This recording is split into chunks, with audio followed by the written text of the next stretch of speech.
हाँ जी, अस्सलाम वालेकुम मेरे तमाम दोस्तों, क्या हाल है जी? आप लोग सब ठीक हो? तो से ठीक है, फिट हो? दोस्तों आज आपको अपने फार्म का दूसरा फेवरेट तरीन जोड़ा दिखाने लगा हूँ और बड़ी देर से इंतज़ार थी इस जोड़े की।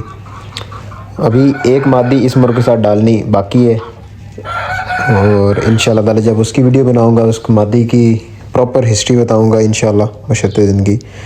इस पट्टी की बहन ही है लेकिन इससे बहुत ज़्यादा खूबसूरत है वो, बहुत आउट क्लास मादी है, बड़ी अखीर मादी है इंशाल्लाह।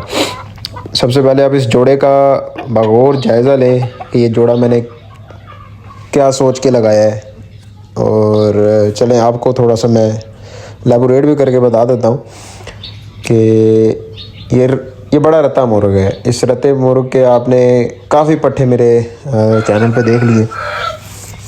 मादियाँ मैंने इसकी नहीं दिखाई, किसी वजह से नहीं दिखाई जी, इंशाल्लाह जब दिखाऊंगा तो तब भी आपको बताऊंगा। और ये आज ही मादी इसके साथ हमने लगाई है, देखो ना मादी बैठ रही है इसके साथ, तो इंशाल्लाह ताला ये क्रॉस हो जाएगी। बड़ी बेचारी ना, प्रॉपर टाइम पे अंडे देने वाली, टाइम पे झोल ख़त्म करने वाली, फिर टाइम पे झोल बनाने वाली, फिर टाइम पे झोल ख़त्म करने वाली। ये कुड़क नहीं होती मादी। ये लकवे वाली पट्टी है, ये बड़े मुश्किल की पट्टी है। माँ इसकी उसीली मादी है इस पट्टी की। बाप ये जो है इसके साथ जो मुर्ग हमने डाला है ये बड़ा रहता है, कोई तारफ़ का मुदाज नहीं है, लड़ा बिड़ा मुर्ग है और आउटस्टैंडिंग रिज़ल्ट दिए है, आउटस्टैंडिंग पिछले सीज़न। अल्लाह इसको नज़र बस से बचाए इसको और इसके तमाम ब्लड को जितना भी मैंने सेव करके अपने पास रखा हुआ है, चाहे वो लाडे की सूरत में है, चाहे बुलडोज़र की सूरत में है, चाहे कोबरा की सूरत में है, ठीक है, चाहे वैशी की सूरत में है, चाहे उकाब की शक्ल में है, चाहे कारतूस की शक्ल में है। ये जितने भी पट्ठे मेरे पास मौजूद हैं और एक दो पट्ठे, एक पट्ठे बाहर भी हैं, जितने भी ये पट्ठे मेरे पास मौजूद हैं, इसका ब्लड आउटस्टैंडिंग है, बहुत आउटस्टैंडिंग रिजल्ट है इसका। अब मैंने रत्ते और मुश्के अपने घर में मिक्स कर रहा हूँ, बड़े मुश्के के साथ बड़े रत्ते की पट्टियाँ डाल रहा हूँ और बड़े रत्ते के साथ बड़े मुश्के की पट्टियाँ डाल रहा हूँ। आज इस सीज़न की पहली पट्टी मैंने बड़े रत्ते के साथ डाल दी है। इंशाल्लाह ताला बशर्ते ज़िंदगी आउटस्टैंडिंग बच्चे बनेंगे। उम्मीद है रब ज़ुल जलाल से इंशाल्लाह ताला बहुत अच्छे बच्चे बनेंगे, क्योंकि अच्छे असीलों का ब्लड मिक्स करने से अच्छे बनते हैं। और अच्छे असील कौन से होते हैं? जो लड़ाई के अंदर अच्छे हैं, जो खूबसूरती के अंदर अच्छे हैं, जो बनावट के अंदर अच्छे हैं, जो बंदरों के अंदर अच्छे हैं। ये अच्छे असीलों की क्वालिटी होती है। सबसे पहले नंबर पे असील की लड़ाई देखी जाती है और उससे भी पहले उसका ब्लड देखा जाता है, उसका शजरे नसब देखा जाता है, ठीक है।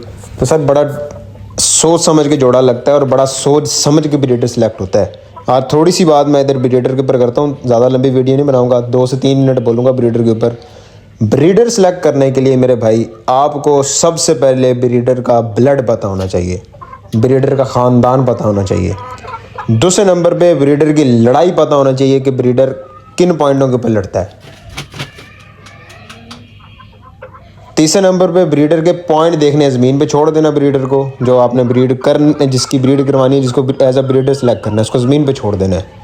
और जब चलेगा, घूमेगा, मस्ती करेगा, अपनी अदाएँ दिखाएगा, अपने आप को निखार के खड़ा करेगा, फिर जाके आपको पता लगेगा कि मैंने सही ब्रीडर सेलेक्ट की है या खच मारी है सब। और चौथे नंबर पे जब तक आप असील की बर्दाश्त नहीं देख लेते, आप उसको ब्रीडर कह ही नहीं सकते। भाई ब्रीड डर का मतलब होता है कि भाई ब्रीड बनाने वाला, ठीक है, और जिसने ब्रीड बनानी है। और ब्रीड एक पट्टे से नहीं चलती, ब्रीड के अंदर पूरी झोल को गिना जाता है। ब्रीड के अंदर धर झोल को गिना जाता है, धर झोल को गिना जाता है कि भाई झोल के बाद झोल, झोल के बाद झोल, झोल के बाद झोल, इसके बच्चे आगे ऐसे, इसके बच्चे फिर वैसे। ब्रीडर के बच्चे आगे, उस ब्रीडर के बच्चों के बच्चे, उस ब्रीडर के बच्चों के बच्चे, और उन बच्चों में से अबाव अजदाद पे आगे पीछे नर मादियों पे कितने जा रहे हैं, बाप पे यानी दादा परदादा पे कितने जा रहे हैं, ये सब फोकस करना पड़ता है। अपनी ब्रीडिंग को निखार करने के लिए, निखार लाने के लिए अच्छे मुर्गों को, अच्छी मादियों को ऐड करना पड़ता है। अच्छे ब्लड आपके पास होने चाहिए, यार नहीं है तो कोई ऐसा बंदा पकड़ो जिसके पास अच्छे ब्लड है। फाइट पतले मुर्ग भी करते हैं, फाइट चौड़े मुर्ग भी करते हैं, लेकिन हमें कौन से चाहिए? जो चौड़े मुर्गों के अंदर अच्छी फाइटें हैं। मेरे नज़दीक मेरे कौन से परिंदे पसंद हैं? चौड़ी हड्डी वाला वह परिंदा जो अच्छी फाइटों वाला है, वो मुझे ब्रीड के लिए बड़ा सूटेबल लगता है। पतले मुर्गे हैं, अच्छे मुर्गे हैं, खूबसूरत तगड़े मुर्गे हैं, उनके साथ तगड़ी मादियाँ डालो, चौड़ी हड्डी की मादियाँ डालो तो बच्चे मतवाजन बनेंगे। इसी तरह मोटे मुर्गे हैं, गोल हड्डी के मुर्गे हैं, छोटे मुर्गे हैं या बड़े मुर्गे हैं, चाहे हड्डी उनकी छोटी है, उनके साथ पतली लंबी मादियाँ डालो। बड़ी मादी भी डालनी है तो लंबी मादी डालो। सर ये बड़ा एक प्रॉपर सोच समझ के ब्रीड बनती है, सोच समझ के ब्रीड सेलेक्ट होता है। इसी तरह सोच समझ के मादी ब्रीड में डलती है।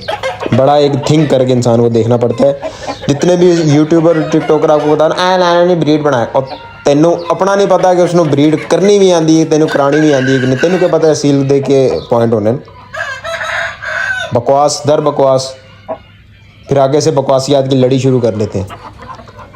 इंशाल्लाह अब इन टॉपिक्स के ऊपर आ रहा हूँ और इंशाल्लाह जब वीडियो बनाऊँगा तो आपको मज़ा आएगा। बाकी सर जोड़े के बारे में लाजमी आपने कमेंट करना है कि जोड़ा मैंने किस तरह का लगाया है और मज़ा आया कि नहीं। बाकी दुआओं में याद रखिएगा। Thank you so much. खुदा हाफिज़।